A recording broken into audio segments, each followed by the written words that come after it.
മുൻനിരയിലേക്ക് രാഹുലിനെ വരും ദിവസങ്ങളിൽ പ്രതീക്ഷിക്കാം. അല്ല, നമ്മുടെ പൊതുപ്രവർത്തനം എന്ന് പറയുമ്പോൾ ഏതെങ്കിലും ഒരു രജിസ്റ്റേർഡ് രാഷ്ട്രീയ പാർട്ടിയുമായി അഫിലിയേറ്റ് ചെയ്തൊന്ന് പ്രവർത്തിക്കുന്നതോ MLA ആയി പ്രവർത്തിക്കുന്നതോ MP ആയി പ്രവർത്തിക്കുകയല്ല. ഞാൻ പറഞ്ഞല്ലോ, ആകെ 1.5 വർഷക്കാലമാണ് ജനപ്രതിനിധിയായിട്ടിരുന്നത്. ജനപ്രതിനിധിയാണ് രാഷ്ട്രീയത്തിന്റെ അവസാനം എന്ന് വിചാരിക്കുന്ന ഒരാളല്ല ഞാൻ. കുറേം കൂടെ പാർട്ടിയിലുള്ള സമയത്തും പലപ്പോഴും പല തെരഞ്ഞെടുപ്പുകളിലും വരുമ്പോഴൊക്കെ ഞാൻ നേതാക്കന്മാരോട് പറയാറുണ്ട്, എനിക്ക് പാർട്ടി പ്രവർത്തനമാണ്, പാർട്ടി ഭാരം. സത്യപ്രതിജ്ഞാ ചടങ്ങിൽ സാന്നിധ്യമായി രാഹുൽ മാങ്കൂട്ടം. അപ്പോൾ ആദ്യം തന്നെ പറയട്ടെ, രാഹുൽ മാങ്കൂട്ടത്തിന്റെ തിരിച്ചുവരവ് ആഗ്രഹിക്കുന്ന ആളുകളൊക്കെ ഒന്ന് വീഡിയോ ലൈക്ക് ചെയ്യണം. കാരണം എത്ര ആളുകൾ രാഹുലിന്റെ തിരിച്ചുവരവ്, ഒരു ഗംഭീര തിരിച്ചുവരവ് ആഗ്രഹിക്കുന്നുണ്ടെന്ന് അറിയാനാണ്. അതുപോലെ എല്ലാവരും നിങ്ങളുടെ അഭിപ്രായം രാഹുൽ മാങ്കൂട്ടത്തിനെ പറ്റിയിട്ട് നിങ്ങളുടെ അഭിപ്രായം ഒന്ന് കമൻറ്റ് ചെയ്യണം. അതുപോലെ എല്ലാവരും ചാനൽ സബ്സ്ക്രൈബ് ചെയ്ത് വെക്കണം, സബ്സ്ക്രൈബ് ചെയ്യാത്തവരുണ്ടെങ്കിൽ.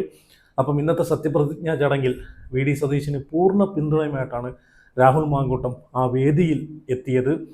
സത്യം പറഞ്ഞാൽ രാഹുൽ മാങ്കൂട്ടത്തിനെ കണ്ടപ്പോഴത്തേക്ക് ഒരുപാട് ജനങ്ങൾ പുള്ളിക്ക് പൂർണ്ണ പിന്തുണയോടുകൂടി പുള്ളിയെ കണ്ടു, കൈ കൊടുത്തു, തിരിച്ചു വരണമെന്നൊക്കെ ഒരുപാട് ആളുകൾ, രാഹുലിൻ്റെ തിരിച്ചു വരവ് ആഗ്രഹിക്കുന്ന ഒരുപാട് ആളുകൾ പുള്ളിയോട് നേരിട്ട് പറയുന്ന കാഴ്ചകളൊക്കെ ഞാൻ കണ്ടായിരുന്നു.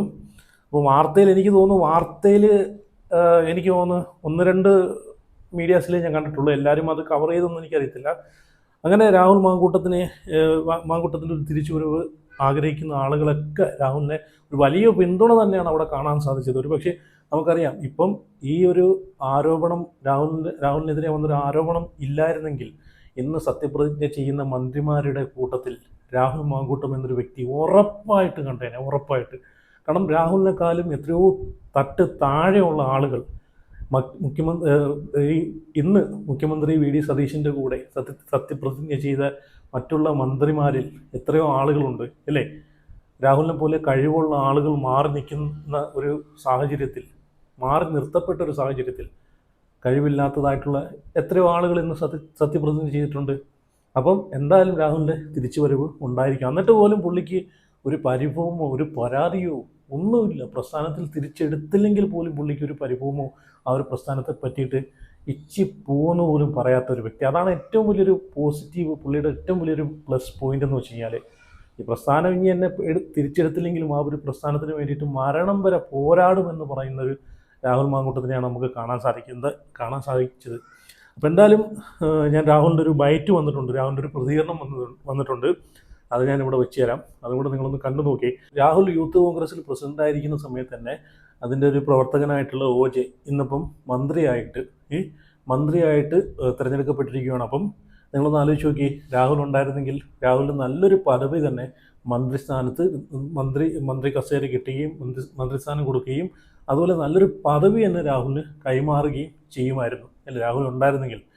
എന്തായാലും രാഹുലിൻ്റെ തിരിച്ചുവരവ്, പ്രസ്ഥാനത്തിലേക്കൊരു തിരിച്ചുവരവ്, അത് ഒരു ഗംഭീര തിരിച്ചുവരവ് ഉണ്ടായിരിക്കട്ടെ എന്നാണ് ഞാനും ആഗ്രഹിക്കുന്നത്. രാഹുലിനെ പിന്തുണയ്ക്കുന്ന എല്ലാ ആളുകളും ആഗ്രഹിക്കുന്നത്.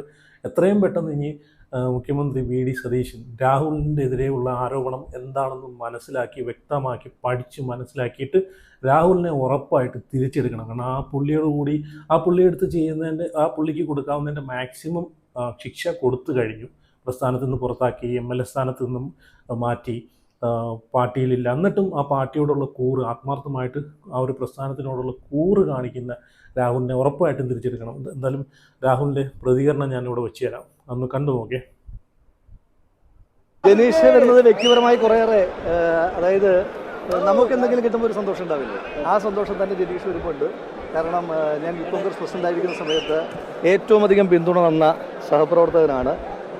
ഞാൻ യൂത്ത് കോൺഗ്രസ് പ്രസിഡന്റ് ആയിരിക്കുന്ന സമയത്ത് തന്നെ, അത് ജനീഷ് തന്നെ പലവണ പറഞ്ഞിട്ടുണ്ട്, യൂത്ത് കോൺഗ്രസ് പ്രസിഡന്റ് ആയിരിക്കുന്ന സമയത്ത് തന്നെ പലപ്പോഴും ഞാൻ ഒഴിയുന്നതിനെ പറ്റിയും ജനീഷിനെ യൂത്ത് കോൺഗ്രസ് പ്രസിഡന്റ് ആക്കുന്നതിനെ പറ്റിയും ഒക്കെ ആലോചിച്ചിട്ടുള്ളതാണ്. അപ്പോൾ അതൊക്കെ വലിയ സന്തോഷമുള്ള കാര്യങ്ങളാണ്. ഞാനങ്ങ് പോയിട്ടില്ലല്ലോ. പ്രവർത്തനത്തിലേക്ക് കൂടുതൽ മുൻനിരയിലേക്ക് രാഹുലിനെ വരും ദിവസങ്ങളിൽ പ്രതീക്ഷിക്കാം. അല്ല, നമ്മുടെ പൊതുപ്രവർത്തനം എന്ന് പറയുമ്പോൾ ഏതെങ്കിലും ഒരു രജിസ്റ്റേർഡ് രാഷ്ട്രീയ പാർട്ടിയുമായി അഫിലിയേറ്റ് ചെയ്തൊന്ന് പ്രവർത്തിക്കുന്നതോ MLA ആയി പ്രവർത്തിക്കുന്നതോ MP ആയി പ്രവർത്തിക്കുകയല്ല. രാഷ്ട്രീയ പ്രവർത്തനം എന്ന് പറയുന്നത് രാഷ്ട്രീയമാണ്. ആ രാഷ്ട്രീയം തുടരുന്നതിന് നമ്മൾ മുൻനിര പിൻനിര എന്നൊന്നുമില്ല. നമ്മളെല്ലാ ദിവസവും മുൻപ് എങ്ങനെയാണോ രാഷ്ട്രീയം പറഞ്ഞത് അതുപോലെ തന്നെയാണ് ഇപ്പോഴും രാഷ്ട്രീയം പറഞ്ഞുകൊണ്ടിരിക്കുന്നത്, ഇനിയും പറയുന്നത്. അതിനെന്തെങ്കിലും ഒരു അഫിലിയേഷൻ്റെ ആവശ്യമുണ്ട് എന്ന് അഫിലിയേഷൻ ഉള്ള കാലത്തും തോന്നിയിട്ടില്ല, ഇല്ലാത്ത കാലത്തും തോന്നിയിട്ടില്ല. വലിയ സന്തോഷമല്ലേ? കാരണം മർദ്ദനം വാങ്ങിയ ഒരുപാട് ആളുകൾ പിൻകാലത്ത് MLA മാരും മന്ത്രിമാരും മുഖ്യമന്ത്രിമാരും ഒക്കെ ആയിട്ടുണ്ട്.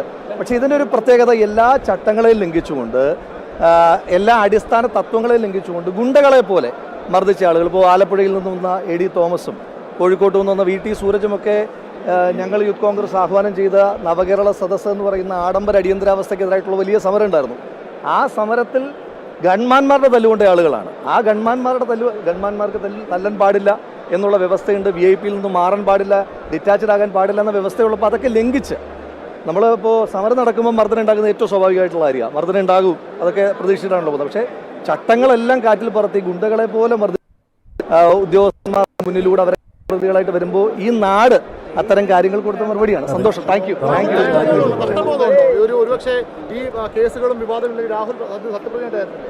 ഞാൻ ഇന്നലെ എന്താണോ ചെയ്ത രാഷ്ട്രീയ പ്രവർത്തനം അത് തന്നെ ഇന്നും ചെയ്യുന്നുണ്ട്, നാളെയും ചെയ്യും. അതിനകത്ത് പ്രത്യേകിച്ച് ഈ നിങ്ങൾ ഉദ്ദേശിക്കുന്ന ജനപ്രതിനിധി എന്നുള്ള നഷ്ടബോധമൊക്കെ ആണെങ്കിൽ ഒരു 10-20 വർഷക്കാലമായി രാഷ്ട്രീയ പ്രവർത്തനം സജീവമായിട്ട് തുടങ്ങി. അതിനകത്താകെ 1.5 വർഷക്കാലം മാത്രമാണ് ജനപ്രതിയായത്. ബാക്കിയുള്ള കാലത്തൊക്കെ ചെയ്തിരുന്ന അതേ രാഷ്ട്രീയം തന്നെയാണ് ഇപ്പോഴും പറഞ്ഞുകൊണ്ടിരിക്കുന്നത്. ഫീൽഡിലിറങ്ങിയുള്ള പ്രചരണം ഉണ്ടായിരുന്നില്ല എന്നുണ്ടെങ്കിൽ പോലും രാഹുൽ സോഷ്യൽ മീഡിയയിൽ പ്രത്യേകിച്ച് വയനാടുമായി ബന്ധപ്പെട്ടിട്ടുള്ള രാഹുലിന്റെ ഒരു വീഡിയോ ആ രീതിയിൽ ഞാൻ എല്ലാ കാലത്തും ചെയ്യുന്ന പോലെ വീടാന്തരം കയറിയിട്ടുണ്ട്. നിങ്ങൾ എന്നെ ഇഗ്നോർ ഇത്തവണ നിങ്ങൾ എനിക്കൊരു സഹായം ചെയ്തതേ ഉള്ളൂ. നമ്മളെപ്പോഴും ജോലികളൊക്കെ ചെയ്യുന്നുണ്ട്. ഞാൻ പറഞ്ഞല്ലോ, ആകെ 1.5 വർഷക്കാലമാണ് ജനപ്രതിനിധിയായിട്ടിരുന്നത്. ജനപ്രതിനിധിയാണ് രാഷ്ട്രീയത്തിന്റെ അവസാനം എന്ന് വിചാരിക്കുന്ന ഒരാളല്ല ഞാൻ. കുറേയും കൂടെ പാർട്ടിയിലുള്ള സമയത്തും പലപ്പോഴും പല തെരഞ്ഞെടുപ്പുകളിലും വരുമ്പോഴൊക്കെ ഞാൻ നേതാക്കന്മാരോട് പറയാറുണ്ട്, എനിക്ക് പാർട്ടി പ്രവർത്തനമാണ്, പാർട്ടി ഭാരവാഹിത്വങ്ങളോടാണ് താല്പര്യം, ഒരു പാർട്ടിക്കാരനാണ് ഞാൻ. അപ്പോൾ അതുകൊണ്ട് അത്ര നഷ്ടബോധങ്ങളൊന്നുമില്ല. വലിയ സന്തോഷമാണുള്ളത്. ഈ കേസുകളുടെ കുറ്റപത്രമൊക്കെ ശ്രീ പിണറായി വിജയൻ എന്ന് പറയുന്ന എന്നോട് ഏറ്റവും സ്നേഹവും ബഹുമാനവും കരുതലുമുള്ള മനുഷ്യൻ മുഖ്യമന്ത്രി ആയിരിക്കുമ്പോൾ തന്നെ കൊടുത്തതാണല്ലോ. അതുകൊണ്ട് പ്രത്യേകിച്ച് അതിനകത്ത് ബാക്കി കോടതി ഫൈറ്റ് ആണല്ലോ. കോടതി ഫൈറ്റ് വരും. ആ കോടതി ഫൈറ്റ് കഴിയുമ്പോൾ നിങ്ങൾ പറഞ്ഞ കാര്യങ്ങളെല്ലാം നിങ്ങൾക്ക് തന്നെ തിരുത്തേണ്ടി വരും. ഇന്നത്തെ ദിവസം നമുക്ക് മറ്റു കാര്യങ്ങളിലേക്ക് പോകണ്ട. എന്തായാലും ശ്രീ V.D. സതീശന്റെ നേതൃത്വത്തിലുള്ള ബാലൻസ്ഡ് ആയിട്ടുള്ള ബാലൻസ് എന്ന് പറയുമ്പോൾ കേരളത്തിൻ്റെ ടോട്ടൽ റെപ്രസെൻറ്റേഷൻ വന്നിട്ടുണ്ട്. ഏറ്റവും സീനിയർ ആയിട്ടുള്ള മന്ത്രിമാരുണ്ട്, ഏറ്റവും ജൂനിയർ ആയിട്ടുള്ള മന്ത്രിമാരുണ്ട്, പിന്നെ മുഖ്യമന്ത്രി ഉൾപ്പെടെ പുതുമുഖമായിട്ട് വരുന്നു എന്നുള്ളത് മൊത്തത്തിൽ കേരളത്തിന് തന്നെ ഒരു നെക്സ്റ്റ് ജനറേഷനിലേക്ക് ലീഡർഷിപ്പിൻ്റെ ട്രാൻസ്ഫോർമേഷൻ. കാരണം എനിക്ക് തോന്നുന്നു ഒരു 80s ശേഷം നെക്സ്റ്റ് ജനറേഷനിലേക്ക് ലീഡർഷിപ്പ് ട്രാൻസ്ഫോർമേഷൻ കേരളത്തിൻ്റെ മുഖ്യമന്ത്രിയാകുന്ന വ്യക്തിയാണ് ശ്രീ V.D. സതീശൻ. അപ്പോൾ ചെറുപ്പക്കാരായിട്ടുള്ള നെക്സ്റ്റ് ജനറേഷൻ്റെ ആളുകളുടെ ഞങ്ങളുടെയൊക്കെ റെപ്രസെൻറ്റേറ്റീവാണ് അദ്ദേഹം. അപ്പോൾ അതുകൊണ്ട് വലിയ സന്തോഷമാണുള്ളത്. പിന്നെ പല ചോദ്യങ്ങൾക്കുമുള്ള മറുപടിയാണല്ലോ. എത്ര കാലം മാറ്റി നിർത്തിയാലും ജനം വിചാരിച്ചാൽ ഒരു തിരിച്ചുവരവ് ഉണ്ടാകും എന്നുള്ളതിൻ്റെ ഉദാഹരണം കൂടിയാണ് ശ്രീ V.D. ശ്രീ ചാണ്ടിയുമ്മന് പോലും ഇല്ലാത്ത നിരാശ നമ്മളാരെങ്കിലും അത് പങ്കുവെക്കേണ്ട കാര്യമില്ല. അദ്ദേഹമൊക്കെ ഒരു ട്രൂ പാർട്ടിക്കാരനാണ്.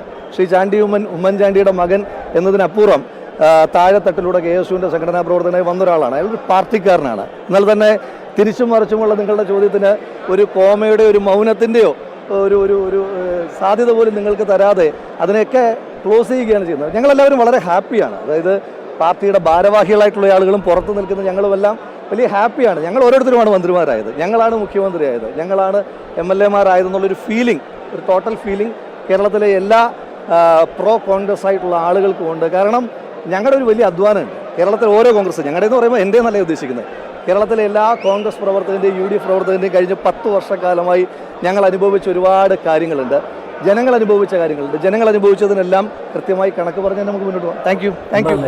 ചോദിക്കുന്ന ചോദ്യങ്ങൾക്കൊക്കെ എന്ത് കറക്റ്റായിട്ട് കൃത്യമായിട്ടുള്ള മറുപടിയാണ്, റിപ്ലൈ ആണ് കൊടുക്കുന്നത് അല്ലേ? ഇതുപോലെ വേറെ ആർക്ക് സാധിക്കും ഓരോ വിഷയങ്ങളെപ്പറ്റി മനസ്സിലാക്കി ഇതുപോലെ കൃത്യമായിട്ട് സംസാരിക്കാൻ? എനിക്ക് തോന്നുന്നു പിണറായി സർക്കാരിൻ്റെ കഴിഞ്ഞ 10 കൊല്ലത്തെ പിണറായി സർക്കാരിൻ്റെ ഭരണത്തിൽ ഏറ്റവും കൂടുതൽ വേട്ടയാടപ്പെട്ടൊരു മനുഷ്യൻ തന്നെയാണ് രാഹുൽ മാങ്കൂട്ടം. വേട്ടയാടപ്പെട്ടതും ഏറ്റവും കൂടുതൽ ജയിലിൽ അടയ്ക്കപ്പെട്ടതുമായിട്ടുള്ളൊരു വ്യക്തി തന്നെയാണ്. ക്രൂരമായിട്ട് നമുക്കറിയാവുന്നതാണ്. രാത്രി 12 മണി നട്ടപ്പാതിരയ്ക്ക് കൊടും കുറ്റവാളികളെ പോലും ഇങ്ങനെ പിടിച്ചുകൊണ്ട് പോകത്തില്ല. ആ രീതിയിലാണ് രാഹുലിനെ പിടിച്ചുകൊണ്ടുപോയി ജയിലിൽ അടച്ചത് അല്ലേ? ഒന്ന് ആലോചിച്ച് നോക്കി. അപ്പോൾ ഏറ്റവും കൂടുതൽ വേട്ടയാടപ്പെട്ടൊരു വ്യക്തി തന്നെയാണ് രാഹുൽ മാങ്കൂട്ടം. അത് കഴിഞ്ഞിട്ടേ ഉള്ളൂ ബാക്കി ആളുകളെന്ന് വേണമെങ്കിൽ പറയാം. അപ്പം ഈ ഒരു ഇപ്പം സത്യപ്രതിജ്ഞ ചെയ്യുന്നതിൽ ഒരു മന്ത്രിസ്ഥാനം അത് രാഹുലിന് അവകാശപ്പെട്ട അർഹതപ്പെട്ട ഒരു മന്ത്രിസ്ഥാനം തന്നെയായിരുന്നു. പക്ഷേ നിർഭാഗ്യവശാൽ അത് കിട്ടിയില്ല. ഇനിയും അവസരങ്ങളുണ്ട്. പക്ഷേ ഈ ഒരു 10 കൊല്ലത്തെ കഷ്ടപ്പാടിൽ കിട്ടേണ്ട ഒരു അവസരം അത് നഷ്ടപ്പെടുത്തി എന്ന് വേണമെങ്കിൽ പറയാം അല്ലേ? പല ആളുകളുടെയും രാഷ്ട്രീയപരമായിട്ടുള്ള നേട്ടങ്ങൾക്ക് വേണ്ടിയിട്ട് അത് നഷ്ടപ്പെടുത്തി കളഞ്ഞു അല്ലേ? എന്നാലോചിച്ച് നോക്കി. എന്തൊക്കെ പറഞ്ഞാലും സങ്കടം കാണാതിരിക്കത്തില്ല, സങ്കടം കാണും. പക്ഷേ അത് കാണിച്ചിട്ട് കാര്യമില്ല. പുള്ളി തന്നെ പറഞ്ഞിട്ടുണ്ട്, മരണം വരെ എന്നെ പുറത്താക്കിയാൽ പോലും ഞാൻ ഈ ഒരു പ്രസ്ഥാനത്തിൽ തന്നെ അടിയുറച്ച് വിശ്വസിക്കുന്ന ഒരു യഥാർത്ഥ ഒറിജിനൽ കറകളഞ്ഞ ഒരു കോൺഗ്രസ്സുകാരനായിട്ട് തന്നെ ഞാൻ മരിക്കുമെന്ന് പുള്ളി പറഞ്ഞിട്ടുണ്ട്. അതാണ്. പക്ഷെ അത്രയൊക്കെ ഒരു പാർട്ടിയെ പറ്റിയിട്ട് ഇത്രയും ഒന്നും ഒരു ഇച്ചി പോന്നു പോലും ഇതുവരെ പറഞ്ഞിട്ടില്ല. വേറെ ആരെങ്കിലുമൊക്കെ ആണെങ്കിൽ എപ്പോഴേ പറഞ്ഞേനെ. ആ മറുകണ്ഠം ചാടി മറ്റേടത്ത് പോയി അവിടെ പോയിട്ട് ഇവിടെ പോയിട്ട് കുത്തിത്തിരിപ്പുണ്ടാക്കുന്ന ടീമുകളൊക്കെ നമ്മൾ ഒരുപാട് കണ്ടിട്ടുള്ളതാണ്. പക്ഷെ ഇത്രയും ഈ ഒരു പ്രസ്ഥാനത്തിന് വേണ്ടിയിട്ട് ഇത്രയും സഹിച്ച് നിന്നൊരു വ്യക്തിയെ തിരിച്ചെടുത്തേ പറ്റൂ. ഞാനിനി ഈ പറഞ്ഞിട്ടുള്ള പോലെ ജിനേഷിന് ഇപ്പം രാഹുൽ വി.ഡി. സതീശിന് ഒരു അഭിനന്ദനങ്ങൾ അറിയിച്ചുകൊണ്ടൊരു വീഡിയോ പോസ്റ്റ് ഇട്ടിട്ടുണ്ടായിരുന്നു. അപ്പം സത്യപ്രതിജ്ഞ ചടങ്ങിൽ വി.ഡി. സതീശൻ സത്യപ്രതിജ്ഞ ചെയ്യുന്നൊരു വീഡിയോ ആണ് പങ്കുവച്ചിട്ടുള്ളത്. ആ ഒരു വീഡിയോ കൂടെ ഞാനിവിടെ വെച്ച് തരാൻ, രാഹുൽ പങ്കുവച്ചിട്ടുള്ള വീഡിയോ. അപ്പോൾ അതിനകത്ത് രാഹുൽ ഇട്ടേക്കുന്ന ക്യാപ്ഷൻ എന്താണെന്ന് വെച്ച് കഴിഞ്ഞാൽ വി.ഡി. സതീശന് പൂർണ്ണ പിന്തുണയുമായിട്ടാണ്. ഇപ്പം വി.ഡി. സതീശന് രാഹുൽ മാങ്കൂട്ടത്തിൻ്റെ വിഷയത്തിൽ വി.ഡി. സതീശൻ എടുത്ത നിലപാട് തെറ്റാണെന്ന് ഒരുപാട് ആളുകൾ പറഞ്ഞ് വിമർശിക്കുന്നുണ്ട്. ഞാനും വിമർശിച്ചിട്ടുണ്ടായിരുന്നു. പക്ഷേ ഇപ്പം ഞാൻ തിരുത്തുന്നു. കാരണം എന്താണെന്ന് വെച്ച് കഴിഞ്ഞാൽ വി.ഡി. സതീശൻ എന്നൊരു വ്യക്തി മാത്രം എടുക്കുന്ന തീരുമാനമല്ല ഈ ഒരു പ്രസ്ഥാനത്തിലുള്ളത്. എല്ലാ ആളുകളും കൂടി ചേർന്നെടുക്കുന്ന ഹൈക്കമാൻഡും എല്ലാം കൂടെ ചേർന്നിട്ട് എടുക്കുന്ന ഒരു തീരുമാനമാണ്. ആ ഒരു തീരുമാനമാണ് രാഹുലിനെ പുറത്താക്കാൻ എടുത്തതിലൂടെ തന്നെ നമുക്ക് മനസ്സിലാക്കാവുന്നേ ഉള്ളൂ. പക്ഷേ ഇനി ചെയ്യേണ്ടതെന്ന് വെച്ച് കഴിഞ്ഞാൽ വി.ഡി. സതീശൻ മുഖ്യമന്ത്രി ആയിരിക്കുമ്പോൾ ഇനി ചെയ്യേണ്ടതെന്ന് വെച്ച് കഴിഞ്ഞാൽ സ്വന്തം പ്രസ്ഥാനത്തിന് വേണ്ടിയിട്ട് ഇത്രയും ത്യാഗങ്ങൾ സഹിച്ചൊരു വ്യക്തിയെ, ആ വ്യക്തിക്കെതിരെ വന്നൊരു ആരോപണം അതെന്താണെന്ന് മനസ്സിലാക്കി പഠിച്ച് അയാളെ തിരിച്ച് പ്രസ്ഥാനത്തിലേക്ക് കൊണ്ടുവരണം. കാരണം രാഹുൽ എന്നൊരു വ്യക്തിയുടെ ആ ഒരു പ്രസ്ഥാനത്തിനോടുള്ളൊരു കൂറ് അത് കണ്ടില്ലെന്ന് ഒരിക്കലും നടിക്കാൻ പറ്റത്തില്ല. ഞാനിനി രാഹുൽ പങ്കുവച്ചിരിക്കുന്ന കണ്ട പുള്ളിക്ക് പരാതിയില്ല, പരിഭവമില്ല, ആരോടും ഒന്നും തന്നെ ഇല്ല. പുള്ളിക്ക് എല്ലാവരോടും ഒരുപോലെയാണ്, പ്രസ്ഥാനത്തിനെയാണ് പുള്ളി സ്നേഹിക്കുന്നത്. അപ്പം രാഹുൽ ഇട്ടേക്കുന്ന ഒരു വീഡിയോ ഞാൻ പങ്കുവയ്ക്കാം. വി.ഡി. സതീശൻ സത്യപ്രതിജ്ഞ ചെയ്യുന്നൊരു വീഡിയോ ആണ്. വടശ്ശേരി ദാമോദരൻ സതീശൻ എന്ന് ഞാൻ, എന്നിട്ട് ബാക്കി പുള്ളി ഒരു വീഡിയോ പങ്കുവച്ചിട്ടുണ്ട്. അതും കൂടെ ഞാനിവിടെ വയ്ക്കാം. വി.ഡി. സതീശൻ്റെ സത്യപ്രതിജ്ഞയുടെ വീഡിയോ ആണ്.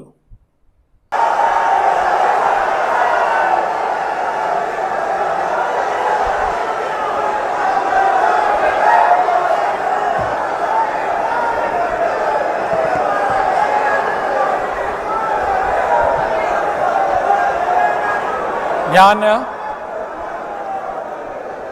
വടശ്ശേരി ദാമോദര മേനോൻ സതീശൻ എന്ന ഞാൻ നിയമം വഴി സ്ഥാപിതമായ ഭാരതത്തിൻ്റെ ഭരണഘടനയോട് നിർവ്യാജമായ വിശ്വസ്തതയും കൂറും പുലർത്തുമെന്നും ഞാൻ ഭാരതത്തിൻ്റെ പരമാധികാരവും അഖണ്ഡതയും നിലനിർത്തുമെന്നും ഞാൻ കേരള സംസ്ഥാനത്തെ മുഖ്യമന്ത്രി എന്ന നിലയിലുള്ള എൻ്റെ കർത്തവ്യങ്ങൾ വിശ്വസ്തയോടും മനസാക്ഷിയെ മുൻനിർത്തിയും നിർവഹിക്കുമെന്നും ഭരണഘടനയും നിയമവും അനുസരിച്ച് ഭീതിയോ പക്ഷപാതമോ പ്രീതിയോ വിദ്വേഷമോ കൂടാതെ എല്ലാ തരത്തിലുള്ള ജനങ്ങൾക്കും നീതി ചെയ്യുമെന്നും ദൈവത്തിൻ്റെ നാമത്തിൽ സത്യം ചെയ്യും.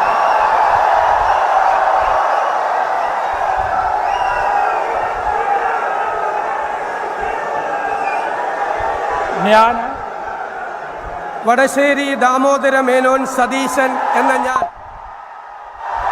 കേരള സംസ്ഥാനത്തെ മുഖ്യമന്ത്രി എന്ന നിലയിൽ എൻ്റെ പരിഗണനയിൽ കൊണ്ടുവരുന്നതോ എൻ്റെ അറിവിൽ വരുന്നതോ ആയ ഏതെങ്കിലും വിഷയം അങ്ങനെയുള്ള മന്ത്രി എന്ന നിലയിലുള്ള എൻ്റെ കർത്തവ്യങ്ങളുടെ മുറപ്രകാരമുള്ള നിർവഹണത്തിന് ആവശ്യമാകുന്നതൊഴികെ ഞാൻ ഏതെങ്കിലും ആളുകൾക്കോ നേരിട്ടോ നേരിട്ടല്ലാതെയോ അറിയിച്ചു കൊടുക്കുകയോ വെളിപ്പെടുത്തി കൊടുക്കുകയോ ചെയ്യുകയില്ലെന്ന് ദൈവത്തിൻ്റെ നാമത്തിൽ സത്യം ചെയ്യുന്നു. ഓക്കെ. അപ്പം പ്രസ്ഥാനത്തിന് പുറത്താണെങ്കിലും പ്രസ്ഥാനത്തിന് വേണ്ടിയിട്ട് എല്ലാ കാര്യങ്ങൾക്കും പൂർണ്ണ പിന്തുണയാണ് പുള്ളി കൊടുക്കുന്നത്. അപ്പോൾ എന്തായാലും രാഹുലിനെ പാർട്ടി തിരിച്ചെടുത്തേ പറ്റൂ. കാരണം രാഹുലിനെ പിന്തുണയ്ക്കുന്ന, രാഹുലിൻ്റെ തിരിച്ചു വരവ് ആഗ്രഹിക്കുന്ന ഒരുപാട് ആളുകളുണ്ട്.